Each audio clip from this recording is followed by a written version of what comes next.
దామాల్లో ఉన్న కొన్ని ప్లేసెస్ అయితే చూపించాను కదండి. కానీ మేము ఉన్న రూమ్ ఎలా ఉంది ఏంటన్నది చూపించలేదు కదా. ఈ రోజు షార్ట్ వీడియోలో మేము ఉన్న రూమ్ ఎలా ఉంది, ఎంత కాస్ట్ పడింది అన్నది కూడా షేర్ చేస్తాను.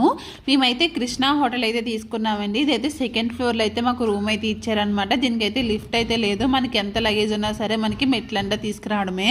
మనకి మెయిన్ డోర్ ఓపెన్ చేయగానే మనకి బెడ్రూమ్ అయితే కనిపిస్తుందండి. మెయిన్ డోర్ పక్కనే మనకి బాత్రూమ్ అయితే ఉంటుంది అనమాట. దాని పక్కనే మనకి ఇలాగ బెడ్రూమ్ అయితే ఉంటుందండి. పెద్ద విండో అయితే వచ్చి ఇలాగ బెడ్ అయితే వేసినారనమాట. దాని పక్కనే డ్రెస్సింగ్ టేబుల్ కూడా ఉంది రెడీ అవడానికి.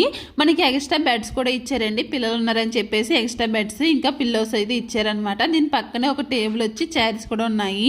అయితే రూమ్ అంతా సూపర్ ఏం చెప్పానండి. ఎందుకంటే మెయింటెనెన్స్ కట్ట అంత ఏమీ లేదనమాట. అంతేం బాగాలేదు. కాకపోతే ఇక మార్నింగ్ అంతా మనకి బయట తిరుగుతాం కాబట్టి ఓన్లీ నైట్ పడుకోవడానికి కాబట్టి పర్లేదు అనిపించింది. రూమ్ అయితే మేము 2 డేస్కి అయితే తీసుకున్నాము. 2 డేస్కి 5500 అయితే పడిందండి. కాకపోతే కొన్ని కూపన్స్ వల్ల అయితే మాకు 3500 అయితే వచ్చింది అనమాట 2 డేస్కి అయితేని. సో చెప్పాను కదా మెయింటెనెన్స్ అయితే అంతేం బాగాలేదు కానీ పర్లేదు అనిపించింది అనమాట. సో ఇది మేము తీసుకున్న దామాన్ల రూమ్ అయితేని.